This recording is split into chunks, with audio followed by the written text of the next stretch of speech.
Okay, so good evening, friends. Hi, this is Vivek Damani, financial advisor, and I hope you all are doing well. And I'm sure you must have taken your vaccinations. And if not, you are in the process of taking it.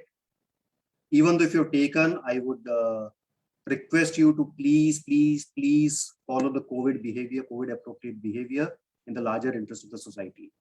Friends, I am extremely happy and extremely excited today to have with me Monica Hallan, author of the book Let's Talk Money. And this is one of a very simple and beautifully written book that I have read in recent times, particularly for the people who are looking forward to start their financial journey or who want to make some remedies in their financial journey. Maybe I think this is the book which can be taught to children in their teenage so that they get into the right financial framework in the early careers that they have, unlike us who maybe many times missed out the important part in the early career that we had. So welcome, Monica, and thanks a ton for accepting our request. And we are looking forward to have an engaging interaction with you today. Thank you so much, Vivek. Very, very happy to be here. Always good to talk about money. Yeah, it excites, it gives a different kind of energy altogether. Right. Monica, I was reading this book, and so before we get into the book, if you allow me to introduce you to the public, while many will definitely know you, but there will be some people for the benefit of those who might not know you. So just allow me a minute. Monica is a trusted personal finance writer, speaker, and author who helps families get their money decisions right. She is a best-selling author of Let's Talk Money, the book that we will review today, an adjunct professor at the Indian Institute of Corporate Affairs, a Ministry of Corporate Affairs think tank. She is a regular speaker on financial literacy, regulation, inclusion, and consumer issues in retail finance. She has a master's in economics from the Delhi School of Economics and a second master's in journalism studies from College of Cardiff, University of Wales, UK. She has worked across various media organizations in India, including Mint, the Economic Times, the Indian Express, and was editor of Outlook Money also. She has run 4 successful TV series around personal finance in NDTV, Zee, and Bloomberg India. Monica also has public policy experience working with the Government of India as an advisor with Sarup Committee in 2009.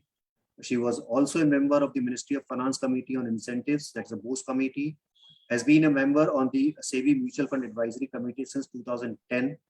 And she was a member of the task force set up by the Government of India to put up in place the Financial Redressal Agency. She has 3 published academic papers in the field of household finance. She's an author of the best-selling book, Let's Talk Money, published by HarperCollins in July 2018. The Hindi translation, Baat Paise Ki, was released in December 2020. Her first book, 7 Steps to Financial Freedom, was published by Macmillan in 2005. She's based in New Delhi and was chosen as a Yale World Fellow in 2011. That's amazing, Monica. I'm so happy. If you work long enough, your CV becomes that long. It's just that you spend 30 years doing something, and there's something to say. No, but the varied experience which comes from personal finance and public policy and writing books and writing articles, I think this really helps. And the kind of public interaction that you have been doing in your role, I think that gives a lot of insights, and that becomes the basis of the book, if I'm correct, right? Correct. Absolutely. It draws from real people, really. So in fact, some of the people mentioned actually took pictures, which I tweeted. They're all real people. They're friends of mine. Some of them actually were nice enough to tweet with their own names. So yes, every story is a true story. Okay. So while I was reading this book, I realized it never appeared that it's an academic gyan which is coming out. It was more of personal experiences, self-experiences, and people's experience with whom you've interacted that has come out. So what actually inspired you, and what made you write this book? So 2 things. One is why write the book, and 2 is what why I chose this particular treatment of the book, which is not your normal aggressive or blame giving sort of a personal finance book, which tries to scare you into doing something. So the first was that at every public interaction, every time I spoke to a bunch of people or television, the message which came was that I'm understanding this now, but what can I read? I want to read about this. So it really was a lot of feedback which told me that we straight away go to complicated things and nobody's telling anybody the basic baby steps of money. And money is not about investing. So this trying to explain that investing is a decision which comes far later in your money journey.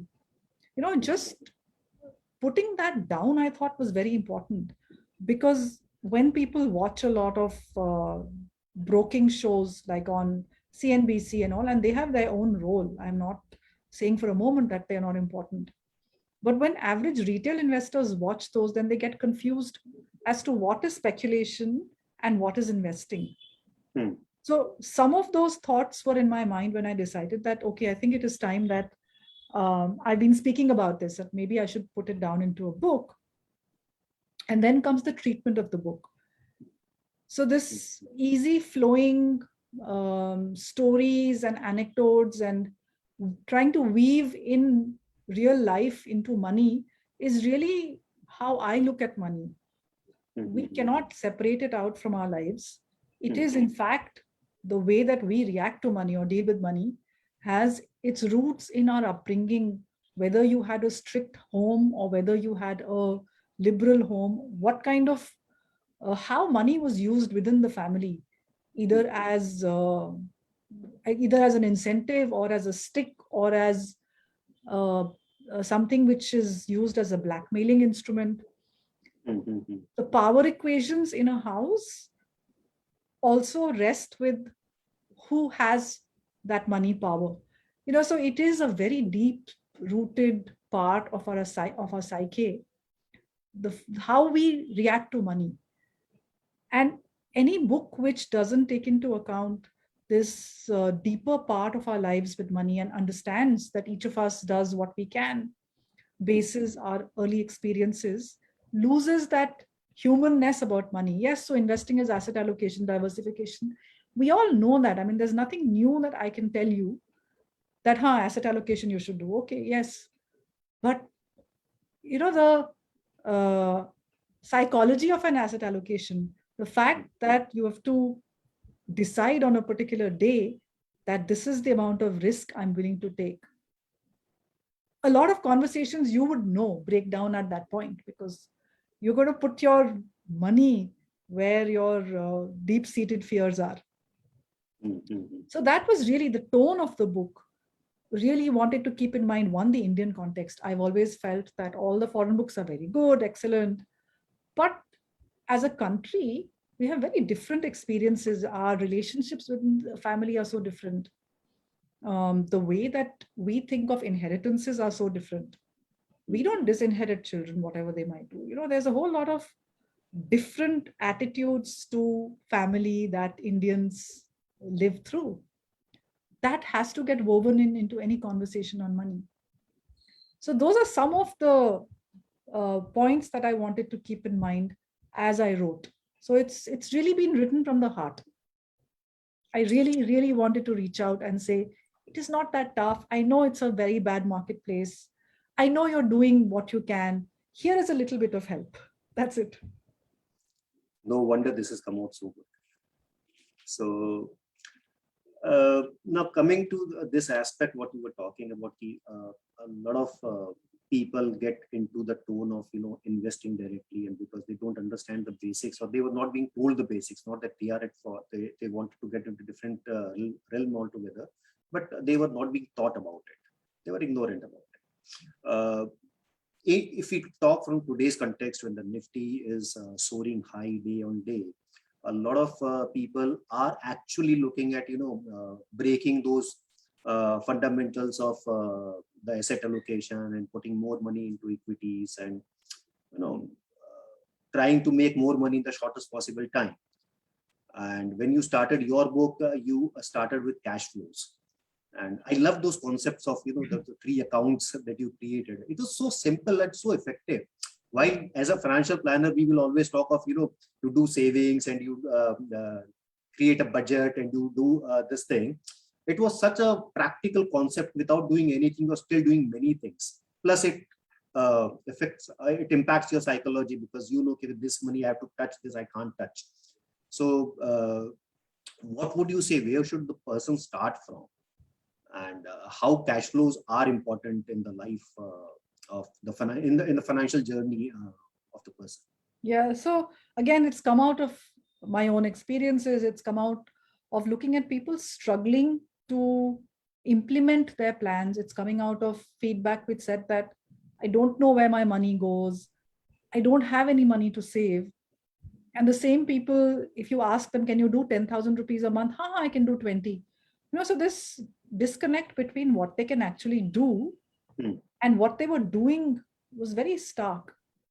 And again, so I wear several hats. The policy and the sort of academic person has been reading a lot of books, Kahneman, Thaler, the whole nudge and the whole behavioral econ was a very powerful story, parts of economics, which I wish I had learned when I did my master's all those years back. But that time it was a very mathematical look at economics, where we are seen as rational human beings who take economically efficient decisions, but we're not like that. We don't behave like that. So some of the insights of behavioral economics are that we get attached to labels. So if you've labeled something, investment account, or if you've labeled something retirement, then you're hesitant to break that label, which is why people will go on funding a 5% fixed deposit and also pay 24% on a credit card loan, because they're unable to make that difference out. So using this insight positively, the idea was, how do you allow people to not get into a very tight budgeting exercise, because it's boring. You can start, but you give it up. But all of us will know that we spend about this much, and give and take 5% here, there. And then if we can separate out spending and saving, just that basic insight, put it into different bank accounts, then the invested account becomes in your head an account that you're not going to touch. So I'm trying to use these deep insights of behavioral economics into a practical everyday life.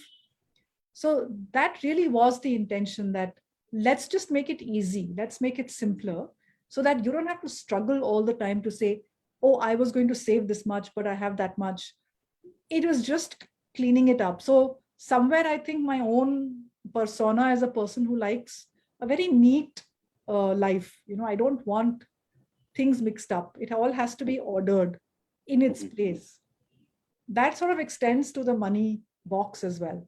That at a glance, I should be able to see what is where. So there's no confusion in my mind. So I think it extends to the money life as well. Okay. And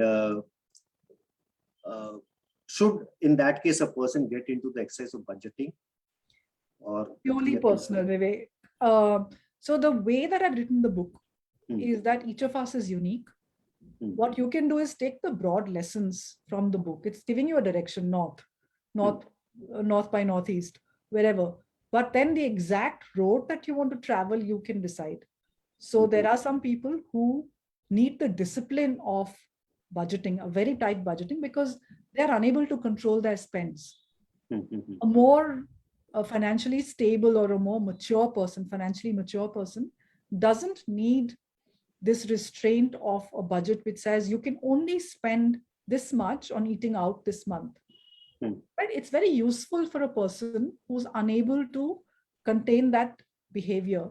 And again, there are no moral judgments in this. That's how you are. That's fine. But if you are like that and you do realize it, that's half the battle won. Then you may need a budget to tell you, boss, this month already 20,000 spent, no more to be spent. So I would take the basic structure and then modify it according to your own self. So somewhere it goes back into knowing who you are, and it goes deeper than just money, and to figure out, okay, I know I'm unable to stop myself from spending a lot when I go to a club. So I've decided I will spend only whatever, 10, 20, 30. That's again your money, your decision. I will not spend more than that. So budgeting becomes extremely important for people who are unable to contain spending. So take this system and personalize it. That is what I tell everyone. Perfect. So no person is a unique person, and you need to create your own unique structure. Yes. Okay. Many people we meet and we talk about the importance of financial planning. A lot of procrastination happens, and the kind of reply that generally comes is, "Abhi to paisa hi nahi hai. My EMIs are going on, so I don't have money. Once my EMI will stop, then I will think of planning." And I always tell them कि बस पैसा नहीं है तो planning बहुत जरूरी है. Correct. So what is your experience, and how would you like to answer this? Because I'm a bit technical, and when I read your book, I thought you are very much simple and very different in your approach. So how do you approach those people? So I actually tell them that I've done workshops across the board, from cohorts in rural India to uber rich women and men who should have a lot of money. But this refrain that I don't have enough is something which I hear from every segment of society. And if that vegetable vendor can save $500 a month, you can do 5,000, I'm sure. So it's just trying to use some examples to say that how much could you save? Can you do 5,000? And sometimes the ego kicks in and they say, no, I can do 10. So you then try and play with what you have in front of you. Because if someone is saying, I can't save 5,000 and they're sitting on a fairly high income, that would be my cue to say, let's look at your expenses. What are we spending on?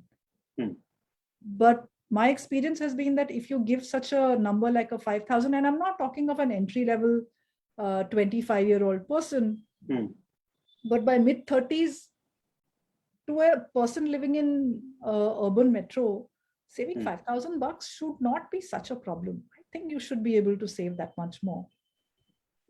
Mostly I have heard, no, I can do much more. So just giving them a lower number to say, could you do this much? Mostly 99% the answer is yes, actually I can do more. Once you've got that I can do more, then you get them down into the 3 accounts and say, okay, for the first 6 months, you just separate out this $10,000. Don't do anything, don't invest. Just separate. 6 months later, they come back to you and say, I didn't know I could save this much, because suddenly that 10,000 is 60,000. And then they say, yeah, I've got a lot. But this process of this monthly 10,000 was just 10,000. But 6 months later, that's what they wanted to invest. They wanted to have a lakh to invest. So just getting them to commit to a number, giving them a way to put it away without investing. I'm not investing a rupee. My investing will come much later. The habit of separating out the money that you're not going to spend. Once that habit is created, then you can work on that. To say, okay, you've done this much, now your bonus is coming. What part of this do you want to put into this invested account? So then they will commit to putting, say, half of it. Half you spend, have a good time now, great. But half you do put, so that every milestone, you've got an increment, how much of that you think you want to put into this. It helps people compartmentalize also what they're doing. True. Yeah. So that create that self-realization first. Okay, I have money and I can save. Yes. The moment he realizes, then the next process starts, and which is an easier process to handle. Just this, and they feel very happy after 6 months. Most people are very, very encouraged. They do feel really empowered and happy. Look, I did this. Yes, they did. Yeah. Great. So, Acha, in the book, you have somewhere mentioned, you have mentioned about the COVID experience recently. You also got swayed away with the equity and having that a bit of more confidence, or not an overconfidence, but more confidence. Okay, because I know I can handle things. And suddenly, when the market comes down and you realize what is why asset allocation or a rebalancing becomes important. Correct. So just to make a common person understand why this is important, because today the moment you talk about debt giving 4 or 5% return and equity suddenly giving obnoxious return, Right, right. and they say कि, okay, why should I put money over here? वहाँ पे Yes. एक साल रखूंगा, यहाँ पुस्तक नहीं रखूंगा तो भी मेरा बहुत पैसा बनेगा. Yeah, yeah. So what can be done from the behavioral side to ensure that people don't get into those greed cycle, I would say. So I can just talk about what happened with me. And as people who, at least a person who's done the back testing of markets, honestly, I really believe that if there is growth in an economy, it will reflect on the stock market. And I've also done the back testing on all the small cap, mid cap. So I understand what is happening. I know where this is going. I know what the story is. And I know that I am a very long-term investor. So my equity allocation has been very heavy all these years. I do talk about asset allocation. I know it is very, very important, but my portfolio over the years has become equity heavy because just this thing, I don't need it now. And, it's there for the long term. So I'll tell you why, when the markets fell in 2020, I regretted not having a better asset allocation with more debt, because that was the time I would have bought more. I wish I had had sufficient allocation in my debt portfolio at that time. Because when the markets hit 29,000 Sensex, oh my God, I mean, I hope people who are looking at the market today at 59,000 are remembering March 2020. There was a day when it was 29,000 Sensex. Okay, these things happen. There is no guarantee it will not happen again. Markets go up and down. There is no guarantee that we'll not see 29,000 again. Who knows? We don't know. Yeah. Yes, it may not stay there for very long, but it is for that time that I wish I had had a better asset allocation. So there are different people, different strokes for different folks. For some people, it is to manage their nervousness. When markets crash, then their downside is protected. But for Vivek, for people like you and me, we understand markets. We know what we are doing. I know what I'm buying. At least I think for a person like me, the only lesson was that markets go up and down. You should have liquid money ready to buy when a once in a decade event like 29,000 happens. Yeah, so it's pretty much that. But for most people who are still very nervous about this thing called stock markets, they still don't really get it that you are always invested in the market. You're never out of it. There is that asset allocation ensures that you're always invested. You're not ever getting out of the market. You will move your allocation, but you're not going to sell today, book your profits, and then do what? Right? So it's for people who still have to really understand the role of equity in their lives, that the debt portion becomes very, very, very important, especially in a market like today, because markets go up and down. And when the crash comes, we don't know whether it comes now, whenever it comes, don't feel as if you've lost everything. And then you don't go back to saying, oh, this is all a scam. So this whole bipolar behavior that markets can never be wrong, and then this is a scam, everything is wrong. Just more balance. Markets go up and down. What am I doing about it? So just that communication, that this is the safe part of your portfolio, and don't take equity risk in debt. Don't go after return in your debt portfolio. Don't do credit risk. Don't do safe, safe on duration, safe on credit. So keep the debt part of your portfolio safe. Take your risk in equity. Then you have a nice balance. And after balance, do we need a rebalance also? Absolutely. And that's where today people should be rebalancing, because if you started with a 60-40 allocation or a 50-50 allocation equity debt, you're probably far ahead in your equity. This is the time to sell that part of equity, buy that debt, even if it is giving 4, So you go back to your asset allocation, which you had agreed with your planner or yourself that this is what amount of risk you were okay with. And that March event of 2020 was a good time to think about your risk appetite. If when markets were at 30,000, crashing 30%, you were okay still with an equity of 50%, that is your true allocation. If at that moment you said, no, I'll have zero equity, then you're clearly not prepared for equity markets. You please be happy with your 4% return, because you cannot have both the things, right? So yes, you need to rebalance.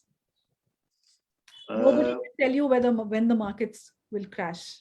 We don't know if they will. Anyone who says he knows is lying. We don't know. Nobody knows.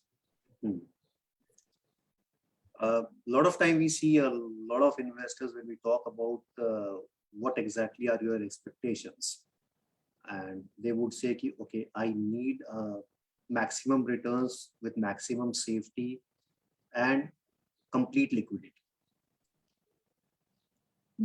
So what do you do with those kind of people? How do you explain them, okay, all the three things cannot come together?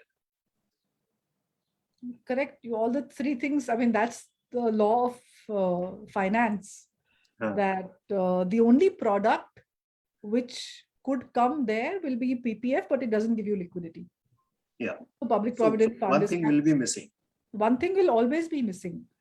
And you are also not really seeing the true face of risk. So in your mind, for a person who's thinking of risk only as the risk of volatility or a capital loss, is not looking at other parts of risk, which is the risk of inflation, or the risk of, for instance, in a real estate investment, there's a whole risk of location. So yes, real estate does well over long term, but a person buying in Faridabad or Gurgaon would have had very different experiences in terms of returns. So whereas DLF Gurgaon has seen a multiplier, Faridabad has not seen the same sort of return. So you are not even understanding the risk of real estate properly. Because you're watching the Sensex day on day, NAV day on day, you think there is larger risk. So if somebody had said this once, if real estate had a NAV, you would think very differently about risk in real estate. So I would just look at the different faces of risk and say, what exactly are you afraid of? And a higher return will come with a higher risk of a capital loss, for sure. A lower risk equity exposure can only be got by an index fund. That's the only product in the world that I can think of, a broad market index, Sensex Nifty 50. At a low cost, you're getting an equity exposure. But I've dealt with possibly all the kinds of risks I can think of, fund manager risk, all of that, sector risk, everything. And just getting the plain vanilla index return. So that is the one product which I would encourage people who are really afraid of a managed fund. Say that, that's your entry level product. But even there, you need to have forbearance for 5 to 7 years. Do not think that 100% return is the norm in the stock market. It is not. So with the kind of returns that we are seeing since March 20 and the spurt in the demat accounts opening, and there was a article I read in the paper sometime back. In the last 1.5 years, more than 100 trillion of wealth got created in the market. And now the question comes, a lot of first timers who are coming into the equity market. Is equity direct equity a good option for the people coming in the market, or they should enter via mutual funds? So when there is market euphoria, you will always have a new crop of people who don't remember, who are not old enough to remember Harshad Mehta, who are not old enough to remember Ketan Parekh, who are not old enough to remember the 2008 crisis when it happened, when markets fell 50%. It was a disaster. there's always the freshness of the youth who believes that because this has been their experience, this is what will carry on. They will burn their fingers for sure, whether it is next year or the year after or 10 years later, whatever it is, whenever this bull run ends, there, or if there is some volatility in the middle and they get caught, that realization will happen that this is not a sure bet. To invest in the stock market is not a sure bet. Things go wrong, money is lost, and there are capital losses. They would, I think it's very difficult to stop them from investing and day trading right now. The only good part of this is that they have a very long runway of earning ahead of them. Even if there is a loss, they will recover it. My only request is please don't encourage your fathers to break their retirement FTs or provident fund to invest in cryptos or market. Don't do that. Do it with your own money. Do not encourage your parents to do this because it's their money. They have put it in a safe place. Do it with your own money. The mature part of their investing will happen once this froth in the market goes away and markets go back to being more normal. I mean, you both, Vivek, both you and I know these are very abnormal market times. Yeah. So you will get this sort of euphoria maybe 2 or 3 times in an investing life. Right? I saw it in 92. Then I saw it 2004 to 2007, and I'm seeing it now. It goes away. But the Sensex CAGR is 14.5% over 40 years. Both of these things are true. And possibly don't take leverage also for no investing leverage. in this time. If you're doing it, do it with your own money. And remember to ask what is the worst which can happen when some portfolio manager or some wild broker is selling you a leverage product. Ask the question, what is the worst that can happen? And if you're okay with that, your money. So I remember in somewhere in 2000 during the market euphoria, the tech stocks that time, and I made some obnoxious profit over that time. The settlement period was 7 days, and I made some obnoxious profit over a period of 1 month and 1 week, and that made me a bit euphoric in the market, and that subsequently led to a decent loss.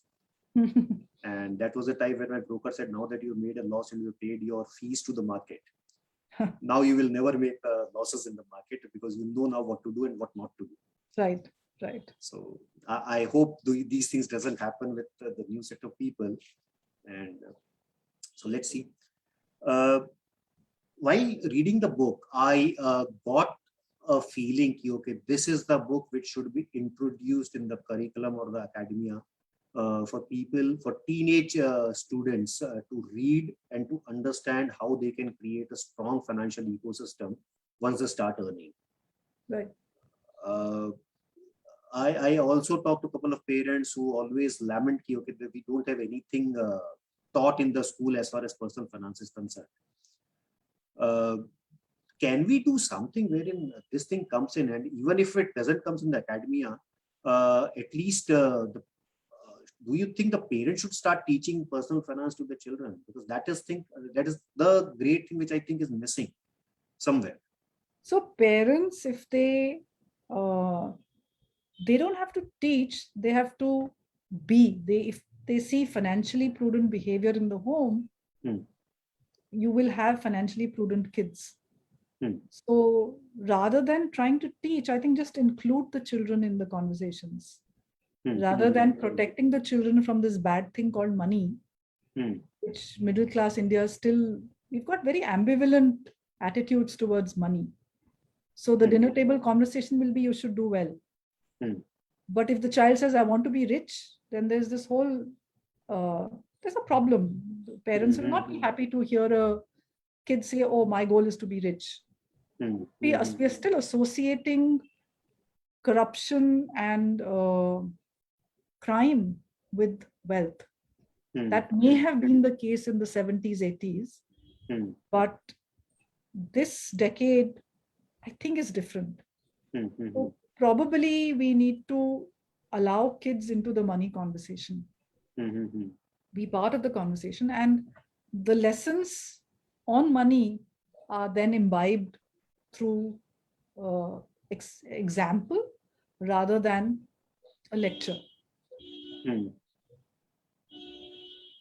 Yeah, so again, this is something I have been talking to a lot of clients and asking them, okay, what we generally do is we don't bring in children and, or rather we don't take them into any kind of money conversations, or even we don't even take them to a bank. Yeah. We will take them to a restaurant or each and every place where we spend money. We will not take anywhere where we are investing the money. Right. So what they learn is spending, and they don't learn right. savings and investing. Right. And also somewhere they also need to understand that it takes time to earn money. It's not just coming out of the bank ATM. A lot of effort goes into earning this money. And then there's a lot of effort which goes into looking after it. So if they're part of that decision, conversation, and even choices, I think it just makes them more stable. So yes, I think we do need to have some curriculum about money, about personal finance. So I did a master's in economics from Delhi School of Economics. But after that, I had no idea on how to write a check in a checkbook. I had no idea about the practical parts of money. So the theory is completely divorced from the reality of dealing with money. And those changes probably need to start coming in now. We've been 75 years into independence. It's a new thought about enterprise, about profits, about businesses. Profit is no longer a dirty word. So those sort of, it needs to start seeping into the middle class dining table, that money is good. Great. So with the kind of SIPs increasing, so we are just near about touching those 1,000 crores SIP book, and I feel the tenure of the average SIP size is also SIP investment is also increasing. Maybe slowly and steadily, it's sort of a generational shift which is happening. But do you think we are moving in the right direction? Maybe a bit slow. Yeah, probably we are the only country in the world where retail investors without any sort of tax benefit are displaying this kind of SIP behavior. I would be interested to know if there is another country which shows similar numbers.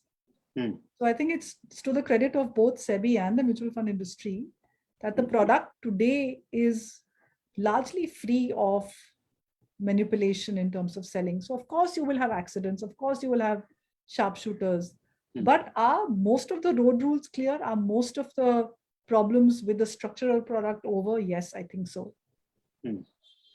So the direction of the market is absolutely right. You are not getting a lot of money in, for instance, like you see in insurance, which is coming because of the incentive to a large incentive to the distributor. This is coming because the trail commission will also benefit the person selling as the AUM grows, or as if you're on a fee model, then as the AUM grows, your percentage fee will also grow. So I think the incentives are fairly aligned. And the market is going in exactly the right direction, which is systematic long-term saving, investing into equity, using this very, very retail-friendly product called the mutual fund. India is a unique market in that sense. Agreed. Now, one thing I always feel, even though when we have client meetings and we insist the client to bring in their spouses, working or not working, irrespective, we feel they are many times the woman is not interested into understanding the finance. They leave it to the father or the spouse or the brother somewhere. They will not get interested into day-to-day discussions on the money aspect. As long as they are doing, I'm fine. Maybe it's the upbringing, maybe whatever. But do you think something should be done to increase that awareness? Because you need to get involved. Yeah, absolutely. And I actually have done a lot of workshops with women, just telling them why they need to put on their money oxygen mask. It's really important. And there are several reasons. Hmm. It's not a very pleasant conversation to have, but I think it needs to be had. It's like the will conversation, difficult conversations. We must have them with our parents, in-laws, families. And the conversation with women is that, especially post-COVID, there is no certainty of life. Are you able to do this alone? In case something happens, how equipped are you to deal with finances on your own? The answer is not, they are not. So I would just use this whole COVID experience to say, stuff happens and look what has happened. I mean, we know families where, you know, 30s, 40s, the person who was deciding on the money is no more. And the wife is really scrounging around to see where the papers are, what the money is. She has no idea.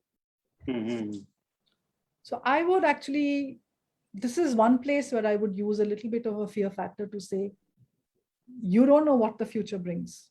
May as well equip yourself.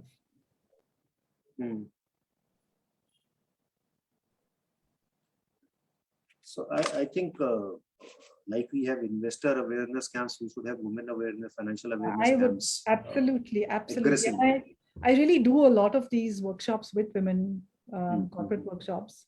And the message is just this, that you like to talk about gender equality, like to think that you're part of this cohort of generation. But the minute it comes to money, you hand over your own power away to the men. So where does your equality go there? In the last chapter of the book, you mentioned an incident wherein one of the reader, he comes to you. I think it was at Auroville.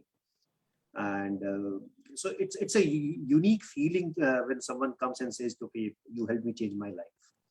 And Nick Murray in his book also have said, okay, this is the profession, one of the most noblest profession, the financial advisory, because you feel happy by doing good for your clients. So it has a lot of gratitude coming in. What more can be done from our side, be it the financial planners, advisors, or distributors, whatsoever name we call them with. But at least what can be done more to ensure that the right message goes and the right structure goes and the right advisory goes to the public at large. The distributors and the sales force, somewhere I think it's a function of the regulatory superstructure. So in a certain way, the mutual fund distributor advisor has been nudged very hard by SEBI to go in a particular direction, where fiduciary, where looking after your client, that behavior has got nudged by the regulation. We see a very different setup in, say, insurance or in banking. So it really depends on, then it depends person to person. So does it matter to you how you earn your money? If you're earning your money through cheating people and you're okay with it, those are decisions that you take. And if you believe in the whole karma thing, then you don't know how that will come back to you. If you have cheated a 70-year-old couple out of their retirement savings buying some crap, you don't know what is going to come back to you later in life, because it will. So somewhere it becomes very important, I think, for each of us to understand how we earn our money. All of us want to earn money. But the process of what is it that we are doing that is giving us the money, a little bit of thought on that am I really cheating somebody? A little bit of self-reflection that it may not be good for me personally at a later time in life. Should I do this wrong thing today? And everyone knows that they're doing wrong. The number of life insurance CEOs who, after they stop being CEOs, have reached out to me to say, you've been right all along. It's a terrible industry. So they all know what they're doing is wrong, Hmm, hmm, but the hmm, incentives, the bonus, all of that. So it's a deeper reflection that how you earn should matter to you. true. So it's not about your client, it's actually about yourself. Hmm, hmm, hmm. Great. Now, talking about insurance, you have also spoken about that the five things that you have to take care while looking at insurance, the five kind of policies. Yeah. Uh, so, uh, is there any priority that we should look at, or whatever? All the five are required. I think health becomes really important, especially given the times that we are in. Yes.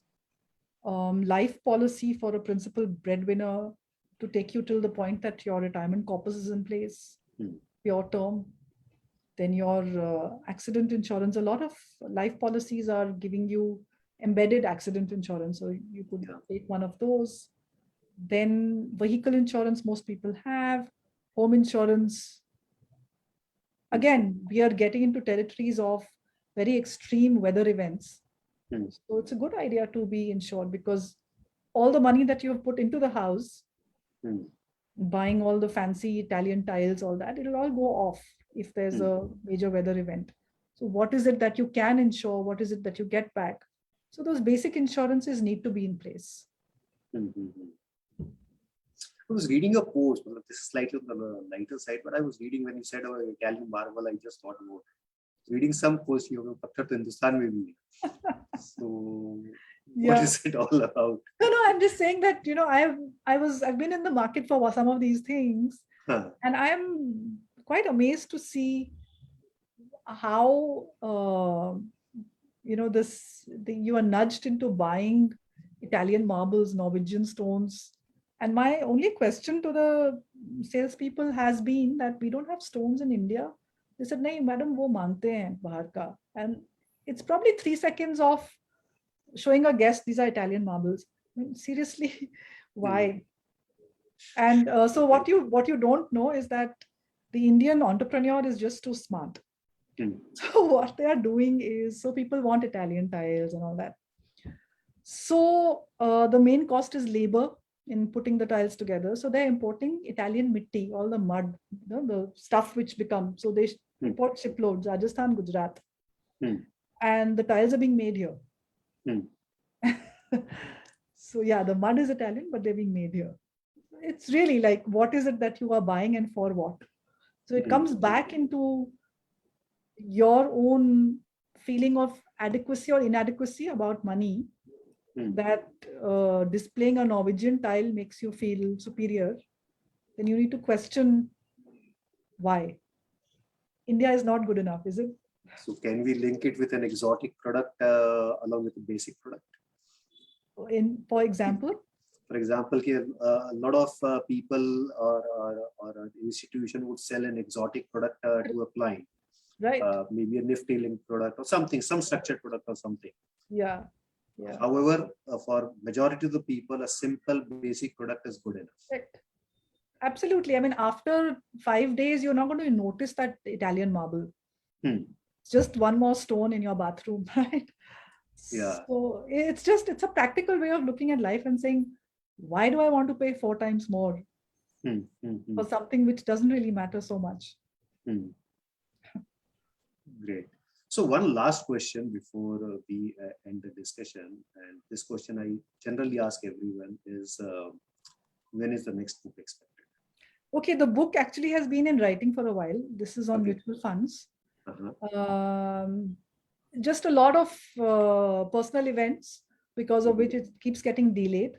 Mhm. And also, I'm waiting for SEBI to take a breather on all the reforms so I can stitch some of that in. Okay. But every time I write something, something changes. So I'm hoping that this wave of reform is now coming to an end. Hmm. So possibly the book on mutual funds should get finished in the next 6 months. I've been saying that for a while, but Wow. I'm saying that Wow. I really hope it does. Yes, So I have another opportunity of inviting you. definitely, definitely. Great, great. Thanks, Atal. So to the public, again, to the audience, this was Monica Hallan, one of the authority on personal finance and her views on finance. I would nudge everyone to please read this book, create a framework which is given in the book. If you are a DIY kind of a investor, this book will really help you. And even if you are looking for a planner or you're working with a planner, this book will help you understand what a planner is doing and why he is doing whatever he is doing. And is there something that you can, question him on, which is also important. Don't trust anyone blindly. So with this, we come to a session, another engaging session, and let's meet next month. New book, new personality. Thank you. Stay safe till then. Thanks, Ekta.